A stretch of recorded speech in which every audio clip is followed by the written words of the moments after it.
भक्तों, लॉर्ड कृष्णा भक्ति official channel पर आप सभी का हार्दिक स्वागत है। आज हम सुनने जा रहे हैं भाद्रपद मास के 13वें अध्याय की पावन कथा। भाद्रपद मास के 13वें अध्याय में वर्णन आता है एक दिव्य प्रसंग का। सतयुग के समय एक महान ऋषि श्वावस्य अपने शिष्यों सहित तपस्या में लीन थे।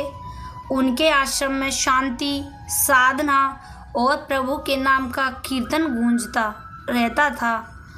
उसी समय एक गरीब ब्राह्मण और उसकी पत्नी आश्रम में पहुँचे।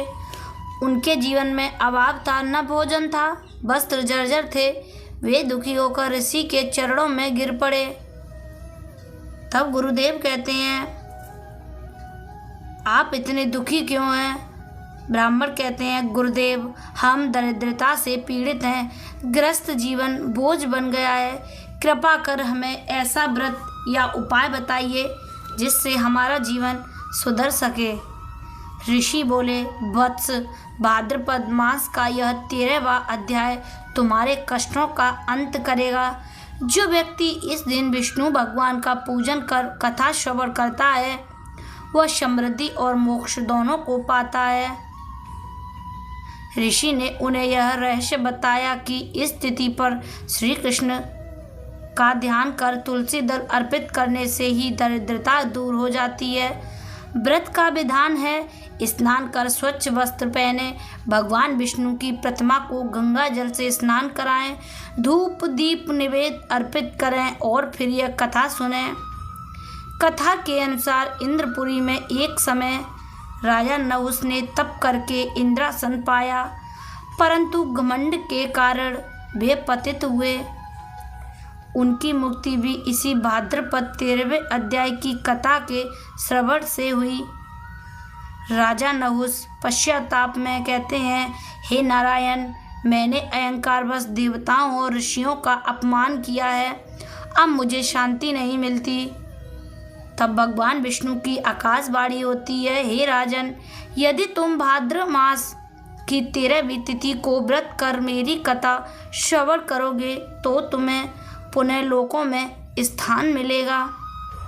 राजा नहुस ने यह व्रत किया और कथा श्रवण की। फलस्वरूप उन्हें अपने पापों से मुक्ति मिली और पुनः स्वर्गलोक में स्थान प्राप्त हुआ।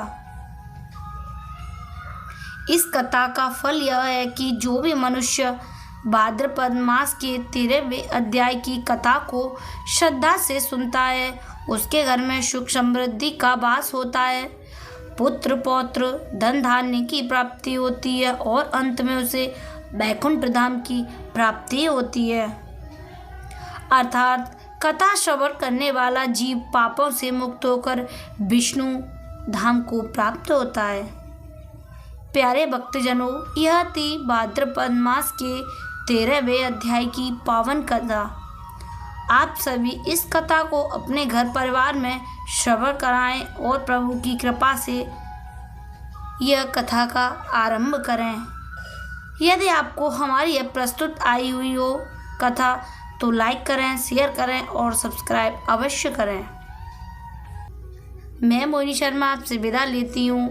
यह कथा प्रस्तुत की गई है लॉर्ड कृष्णा भक्ति ऑफिशियल चैनल पर, जिसके स्वामी हैं पंडित प्रदीप शर्मा जी।